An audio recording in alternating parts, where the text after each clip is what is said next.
Welcome to our channel. Today we're diving into the world of plant tissue culture, a technique that allows us to grow plants in test tubes. Let's explore how it works. Plant tissue culture is a method of growing plants or plant organs artificially in a controlled laboratory environment.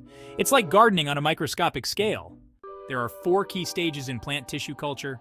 Let's break them down. Initiation.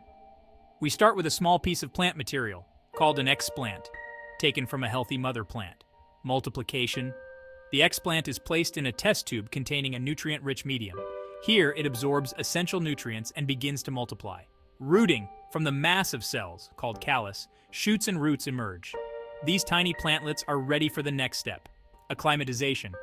Finally, we transfer the plantlets to soil where they adapt to natural conditions.